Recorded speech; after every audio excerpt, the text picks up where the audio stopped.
दोस्तों, Apple company के founder Steve jobs, जिन्हें अमेरिकन बिजनेस मैग्नेट कहा जाता था, यानी अगर वो मिट्टी में भी हाथ डालते थे तो उससे सोना बनाने की काबिलियत रखते थे।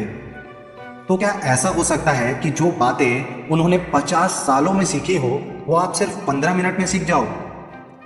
इसका जवाब हाँ है, ये बिल्कुल पॉसिबल है। स्टीव जॉब्स ने साल 2005 में स्टैनफोर्ड यूनिवर्सिटी में एक स्पीच दी थी और उसमें उन्होंने अपने जीवन की लर्निंग्स को 15 मिनट में बताया था, 3 कहानियों के माध्यम से। और दोस्तों, इस स्पीच ने लाखों नहीं बल्कि करोड़ों लोगों के जीवन को बदल कर रख दिया था। और यहाँ तक कि इंडिया के सबसे बड़े मोटिवेशनल स्पीकर संदीप माहेश्वरी ने अपने दर्शकों को इस स्पीच को सुनने के लिए स्ट्रांगली रिकमेंड किया था। पर स्टीव जॉब्स ने ये स्पीच दी है इंग्लिश में और भारत की मातृभाषा है हिंदी, इसीलिए हम में से कई लोगों को ये स्पीच समझने में काफ़ी दिक्कत होती है। और इसीलिए आज मैं स्टीव जॉब्स की ये स्टैनफोर्ड स्पीच को हिंदी में अनुवाद कर रहा हूँ, जिसमें शब्द तो सारे स्टीव जॉब्स के रहेंगे लेकिन आवाज़ मेरी होगी। तो दोस्तों, तैयार हो जाइए, अगले 15 मिनट में आपका जीवन बदलने वाला है। शुक्रिया। मैं बहुत सम्मानित महसूस कर रहा हूँ कि मैं दुनिया की सबसे बेहतरीन यूनिवर्सिटीज़ में से एक के दीक्षांत समारोह में आप लोगों के साथ हूँ। सच कहूँ तो मैं कभी किसी कॉलेज से ग्रेजुएट नहीं हुआ। ये पहली बार है जब मैं किसी ग्रेजुएशन के इतने करीब पहुँच पाया हूँ। आज मैं आपको अपनी ज़िंदगी की 3 कहानियाँ सुनाऊंगा, और कुछ नहीं, सिर्फ 3 कहानियाँ। पहली कहानी डॉट को कनेक्ट करने के बारे में है। मैंने एडमिशन के 6 महीने बाद ही रीड कॉलेज ड्रॉप कर दिया, लेकिन ड्रॉप करने के बाद 18 महीने तक मैं वहीं पड़ा रहा। तो फिर मैंने कॉलेज ड्रॉप क्यों किया? ये सब मेरे पैदा होने से पहले शुरू हुआ। मुझे जन्म देने वाली माँ एक नौजवान बिन ब्याही कॉलेज ग्रेजुएट थी। जब मैं उनके पेट में था तब उन्होंने फैसला किया कि मुझे कोई और अडॉप्ट करे। उन्हें ये ज़रूरी लगा कि मुझे अडॉप्ट करने वाले कॉलेज ग्रेजुएट ही हों। तो ये तय हुआ कि मुझे एक लॉयर और उनकी पत्नी गोद लेंगे। लेकिन जैसे ही मैं पैदा हुआ वो पलट गए। उन्होंने कहा कि उन्हें लड़की चाहिए थी। इसके बाद आधी रात को एक ऐसे जोड़े को कॉल किया गया जो अडॉप्शन की वेटिंग लिस्ट में थे। उनसे पूछा गया, हमारे पास एक अप्रत्याशित बच्चा है, क्या आपको ये चाहिए? उन्होंने कहा, बिल्कुल चाहिए। मेरी बायोलॉजिकल माँ को बाद में पता चला कि मुझे गोद लेने वाली माँ कॉलेज ग्रेजुएट नहीं है और मेरे पिता ने तो हाई स्कूल भी पास नहीं किया था। उन्होंने अडॉप्शन पेपर पर साइन करने से मना कर दिया। उन्हें मनाने में महीनों लगे। जब मुझे अडॉप्ट करने वाले पेरेंट्स ने ये वादा किया कि वो मुझे कॉलेज ज़रूर भेजेंगे, तब जाकर उन्होंने साइन किए और 17 साल बाद मैं कॉलेज गया। लेकिन मैंने ऐसे कॉलेज को चुन लिया जो लगभग स्टैनफोर्ड जितना ही महंगा था, और मेरे वर्किंग क्लास पेरेंट्स की सेविंग्स मेरी फीस पर खर्च होने लगी। मुझे इसका कोई मतलब समझ नहीं आ रहा था। मुझे कोई अंदाज़ा नहीं था कि ज़िंदगी में क्या करना है और कॉलेज इसमें मेरी क्या मदद करेगा। मुझे लग रहा था कि मैं अपने माँ बाप के जीवन भर की कमाई जला रहा हूँ। 6 महीने बाद मैंने कॉलेज ड्रॉप करने का फैसला लिया, इस भरोसे के साथ कि सब ठीक हो जाएगा। तब बहुत डर लगा था, लेकिन पीछे मुड़कर देखता हूँ तो वो मेरी लाइफ के बेस्ट डिसीजन में से एक है। कॉलेज ड्रॉप करने के बाद मैं फ्री था, उन क्लासेस में नहीं जाने के लिए जहाँ इंटरेस्ट नहीं आता था, और सिर्फ उन क्लासेस में जाने के लिए जिसमें मेरा मन लगता था। ये सब इतना रोमांटिक नहीं था। मेरे पास अपना कमरा नहीं था, तो मैं दोस्तों के कमरों के फर्श पर सोता था। मैं कोक की खाली बोतल लौटाकर खाना खरीदता था। ढंग का खाना खाने के लिए मैं हर रविवार 7 मील चलकर हरे कृष्णा टेम्पल जाता था। मुझे वो बहुत पसंद था। अब मैं आपको बताता हूँ कि कॉलेज ड्रॉप आउट करना क्यों मेरी ज़िंदगी का सबसे बेस्ट डिसीजन था। उस समय रीड कॉलेज में शायद देश का सबसे बेहतरीन कैलीग्राफी कोर्स होता था। मैं तो कॉलेज ड्रॉप कर चुका था और मेरे लिए सभी क्लास में जाना ज़रूरी भी नहीं था, तो मैं सीखने के लिए कैलीग्राफी क्लास जाने लगा। मैंने वहाँ serif, sans serif, type faces के बारे में सीखा। अलग अलग लेटर कॉम्बिनेशन के बीच स्पेस के बारे में सीखा।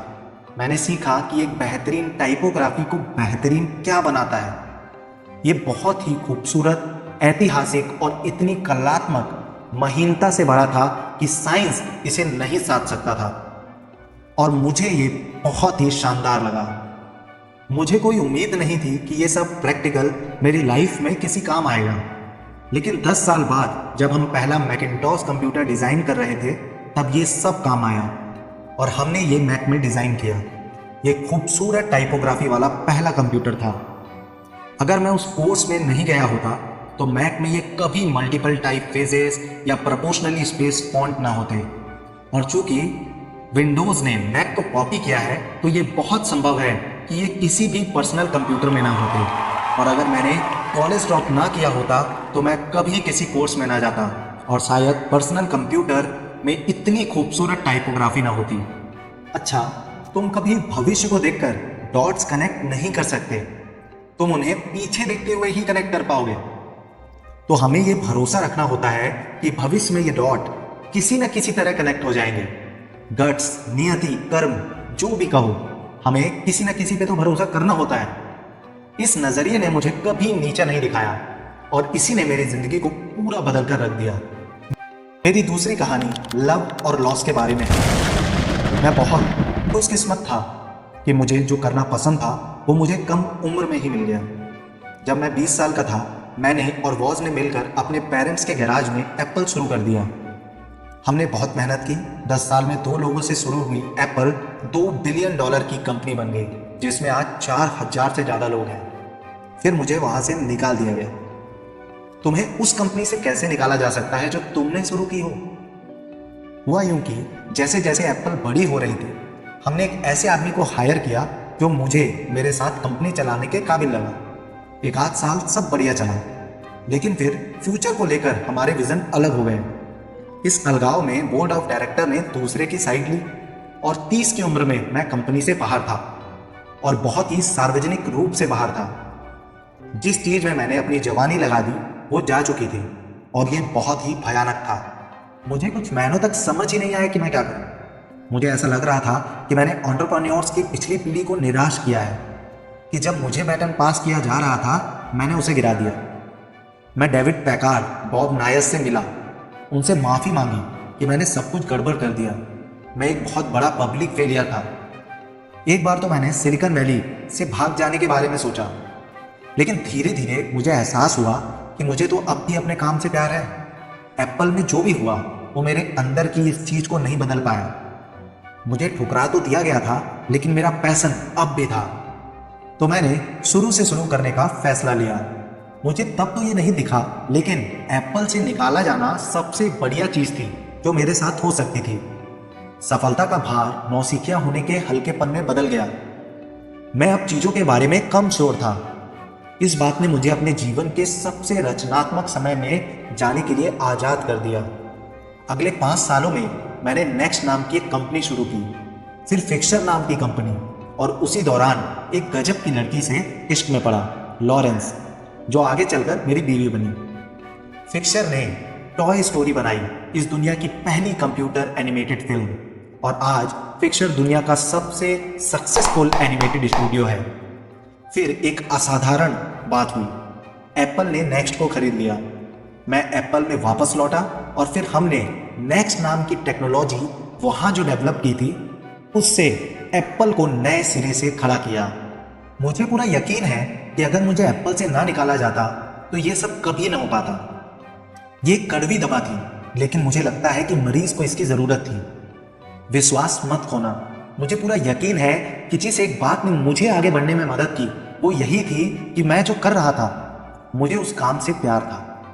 तुम्हें वो ढूंढना ही होगा जिससे तुम प्यार करते हो।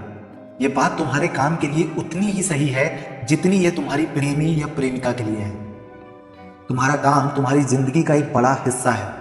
संतुष्ट रहने का एक लौता रास्ता यही है कि तुम वही काम करो जो तुम्हें पसंद हो, और तुम गजब का काम तभी कर पाओगे जब तुम्हें अपने काम से प्यार होगा। अगर तुम्हें वो अब तक नहीं मिला है तो ढूंढते रहो, समझौता मत करना। जैसा कि दिल से जुड़े सारे मामलों में होता है, वो जब भी मिलेगा तुम्हें मालूम हो जाएगा। और जैसा कि किसी अच्छे रिश्ते में होता है, जैसे जैसे साल बदलेंगे वैसे वैसे वो और अच्छा होता जाएगा। तो जब तक वो ना मिले समझौता मत करना। मेरी तीसरी कहानी मौत के बारे में। जब मैं 17 साल का था मैंने कहीं पढ़ा था यदि तुम हर दिन ये मानकर जियोगे कि वो तुम्हारा आखिरी दिन है, तो किसी दिन जरूर तुम सही साबित होगे। ये बात मेरे अंदर घर कर गई और आज तक मेरे अंदर जमी हुई है। पिछले 33 सालों से मैंने हर रोज आईने में देखकर खुद से ये सवाल किया है कि अगर आज मेरी जिंदगी का आखिरी दिन होता तो क्या मैं वही करता जो आज कर रहा हूं। और जब लगातार कई दिनों तक ये जवाब आता नहीं, तो मुझे पता होता है कि कुछ बदलने की जरूरत है। ये याद रखना कि मैं जल्द ही मर जाऊंगा एक बहुत जरूरी टूल है जिसने हमेशा मुझे जिंदगी में बड़े फैसले लेने में मदद की। क्योंकि लगभग सब कुछ, सारी अपेक्षाएं, सारा अभिमान, शर्मिंदगी और असफलता का सारा डर, ये सारी चीजें मौत के सामने ध्वस्त हो जाती हैं। सिर्फ वही बचता है जो सच में जरूरी है। हमारे पास कुछ खोने को है। इस ख्याल के जाल से बचने का सबसे अच्छा तरीका है ये याद रखना कि मैं जल्दी मर जाऊंगा। तुम पहले से नंगे हो। तुम्हारे पास अपने दिल की ना सुनने का कोई कारण नहीं है। करीब 1 साल पहले मुझे अपने कैंसर के बारे में पता चला। सुबह 7:30 बजे मैंने एक स्कैन कराया। उसमें साफ साफ मेरे पैंक्रियास में एक ट्यूमर दिख रहा था। मुझे यह भी नहीं पता था कि ये पैंक्रियास क्या होता है। डॉक्टर ने मुझे बताया कि ये एक लगभग ऐसा कैंसर है जिसका इलाज नहीं किया जा सकता। मुझे 3 से 6 महीने से ज़्यादा जिंदा रहने की उम्मीद नहीं रखनी चाहिए। डॉक्टर ने मुझसे कहा, go home and get your affairs right. ये डॉक्टर का एक मौत की तैयारी करने के लिए कोट था।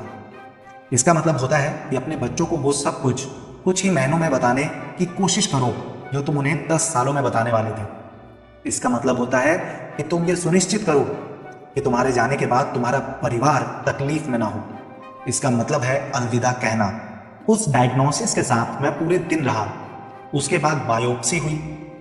उन्होंने एक एंडोस्कोप मेरे गले से उतारकर मेरे पेट और मेरे इंटेस्टाइन से होते हुए पैंक्रियाज में एक सुई डाली और कुछ सेल्स निकाले। मैं बेहोश था, लेकिन मेरी बीवी ने बताया कि जब डॉक्टर माइक्रोस्कोप में उस सेल्स को देख रहे थे तो वो रोने लगे, क्योंकि ये एक ऐसा रेयर पैंक्रियाटिक कैंसर था जिसका सर्जरी से इलाज किया जा सकता था। मेरी सर्जरी हुई और अब मैं बिल्कुल ठीक हूँ। ये मौत से मेरी सबसे करीबी मुलाकात थी और मुझे आशा है कि कुछ और दशकों तक मेरी इतनी करीबी मुलाकात ना हो। पहले मेरे लिए मौत एक जरूरी ही सही, लेकिन सिर्फ एक इंटेलेक्चुअल कॉन्सेप्ट थी। इस सब से गुजरने के बाद मैं और यकीन से बता सकता हूं कि कोई भी मरना नहीं चाहता। जो लोग स्वर्ग चाहते हैं वो भी इसके लिए मरना नहीं चाहते। लेकिन मौत ही हम सबकी आखिरी मंजिल है। कोई इससे बच नहीं सका और ऐसा ही होना भी चाहिए, क्योंकि मृत्यु जीवन का सबसे बेहतरीन आविष्कार है। ये लाइफ चेंजिंग एजेंट है। ये नए के लिए रास्ता बनाने के खातिर पुराने को साफ करती है। अभी इस वक्त तुम लोग नए हो, लेकिन किसी दिन जो आज से दूर नहीं, तुम बूढ़े हो जाओगे और साफ कर दिए जाओगे। इतना नाटकीय होने के लिए मैं माफी चाहता हूं, लेकिन यही सच है। तुम्हारे पास सीमित समय है। इसे किसी और की तरह जीने में बर्बाद मत करो। बेकार में फंसे न रह जाना कि तुम दूसरों की सोच के नतीजों के हिसाब से जीने लगो। दूसरों की राय को हावी मत होने देना अपने अंदर की आवाज पर। और सबसे जरूरी बात, अपने इंट्यूशन और दिल की आवाज सुनकर चलने का साहस रखो। उन्हें पहले से पता होता है कि तुम्हें क्या बनना है, तुम्हें क्या करना है। बाकी सारी बातें सेकेंडरी है। जब मैं छोटा था, दी होल अर्थ कैटलॉग नाम का एक गजब पब्लिकेशन हुआ करता था। वो हमारी पीढ़ी की बाइबल में से एक था। इसे स्टुअर्ट बॉर्ड नाम के एक शख्स ने अपने पोएटिक टच के साथ बनाया था। ये 60 के दशक की बात है। पर्सनल कंप्यूटर, डेस्कटॉप पब्लिकेशन से भी पहले की। तब ये सब टाइपराइटर्स, सीजर्स और पोलरॉइड कैमरों से बनाया गया था। ये गूगल के आने के 35 साल पहले एक पेपरबैक गूगल की तरह था। आदर्शवादी, साफ टूल्स और महान विचारों से ओतप्रोत। स्टुअर्ट और उनकी टीम ने द होल अर्थ कैटलॉग के कई इशूज निकाले और आखिरी में एक फाइनल इशू निकाला। ये 70 के दशक के मध्य की बात थी और तब मैं तुम्हारी उम्र का हुआ करता था। फाइनल इशू के बैक कवर पर एक गांव की सड़क की सुबह की फोटो थी। ऐसी सड़क जिस पर तुम्हारा एक हाइकिंग करने का मन कर जाए। उस फोटो के नीचे लिखा था, स्टे हंग्री स्टे फुलिश। यह उनका फाइनल फेयरवेल मैसेज था और हमेशा ये मैंने खुद से कहा है। आज आप लोग यहाँ से ग्रेजुएट होकर अपनी नई शुरुआत करने जा रहे हो, इसीलिए आज मैं ये आपसे कहता हूँ, स्टे हंग्री स्टे फुलिश। आप सभी का बहुत बहुत शुक्रिया। दोस्तों इस वीडियो के अंत में मैं भी आपसे सिर्फ ये कहूंगा कि स्टे हंग्री स्टे फुलिश, यानी कि भूखे रहिए और मूर्ख रहिए। भूखे यानी कुछ करने की भूख आपके अंदर होनी चाहिए, और मूर्ख रहो क्योंकि मूर्ख रहकर ही आप कुछ सीख पाओगे। अगर आपको ये लगता है कि आपको सब कुछ पता है, आप सब कुछ जानते हो, तो आप कुछ भी सीख नहीं पाओगे। इसीलिए स्टे हंग्री स्टे फुलिश। दोस्तों आशा है कि ये वीडियो आपको काफ़ी कुछ सिखा करके जाएगा। अगर ये स्पीच में मुझसे कुछ गलती हुई हो तो इसके लिए मुझे प्लीज़ माफ़ करें। ऐसे ही और इंस्पायरिंग, मोटिवेशनल और लाइफ चेंजिंग वीडियोस के लिए चैनल को सब्सक्राइब करें, वीडियो को लाइक ज़रूर करें अगर ये वीडियो आपको पसंद आया हो, और अपने दोस्तों के साथ शेयर करना ना भूलें। धन्यवाद। जय हिंद, जय भारतम।